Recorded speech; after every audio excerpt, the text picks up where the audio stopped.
Today, I begin a new life, for I'm the master of my abilities. And today, it's going to be a great, beautiful day. What's good, YouTube? So, in this video, I'm going to be showing how to change this trimmer blade and how to clean it too. This is more of a beginner's video. If you already know what you're doing when you're changing your trimmer blades, I appreciate you still watching the video anyway. But I'm going to be showing how to switch these blades out and how to clean your trimmers, because I'm gonna be honest, like, if your trimmer's not set right, and y'all excuse my brush, this is the brush I use to clean off my blades, but if your trimmer not set right and it's not gapped, or even if it's not like sharp enough, your lines will not come out crispy at all.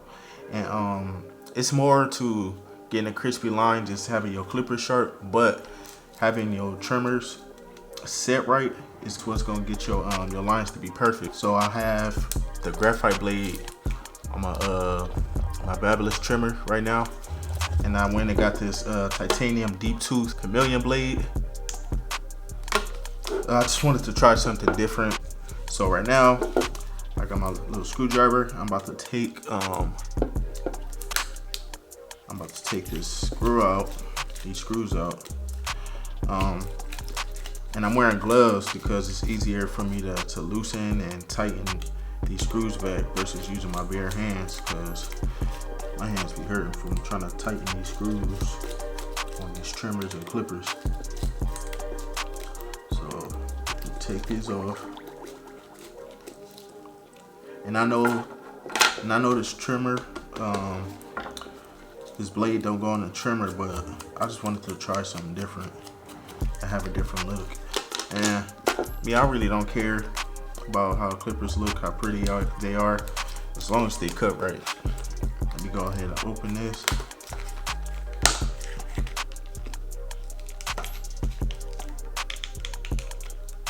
What's going on? They coming off. Okay. I'm trying to make sure it ain't nobody trying to steal it. Alright, so this is the blade right here. Focus. Too shiny. It already had the screws on there. Yeah, this definitely needs to be set. So, if you bought a babyliss trimmer, this little tool right here, it comes with the clipper in a box. It comes with the clipper in a box, and it helps you set your blade to perfection if you know what you're doing. Wait, I don't even know what the heck I'm doing. I ended up figuring it out. Don't worry about it. So we're not gonna push it. We're not gonna push it all the way down because we want to set our blade.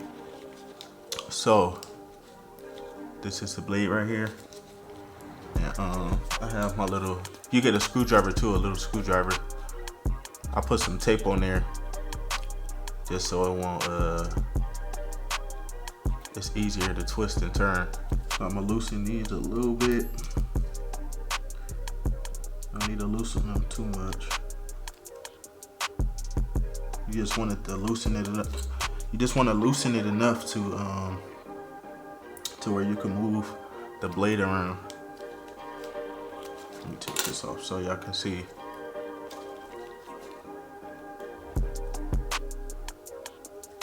It's on the thing, so, but I can move the blade up and down as I please. So let me put this back on here. All right, so now get this thing to focus.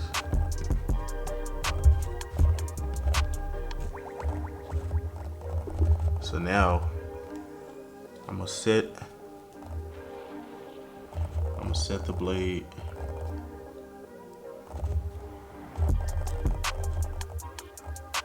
to my liking. And what I like about the babyliss blades, like you can set the blades pretty close and it's not gonna cut.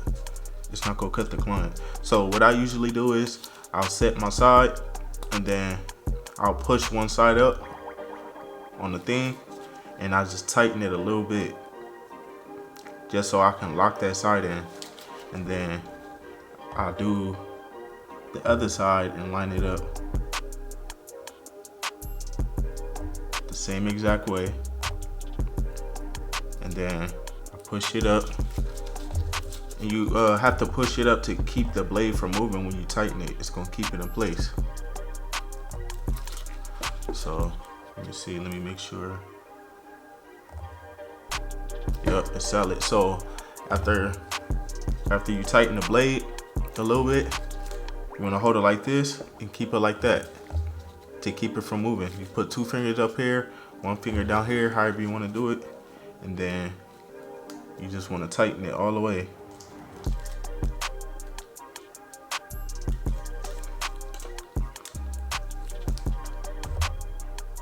Yup, it's set perfect.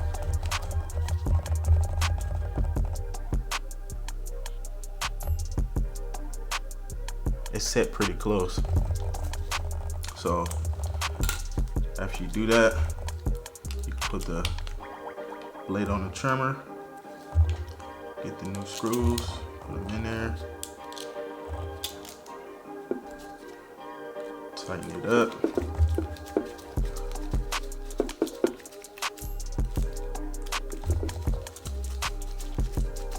Tighten that thing up. Get it right, get it tight. Feel me? Alright, and now what you want to do is you always want to test the trimmer on your own skin. If the trimmer cutting you or cutting your skin and it don't feel right, 9 times out of 10 or 10 times out of 10, you're gonna be cutting your client. So you never want to have your trimmer, the bottom blade right here.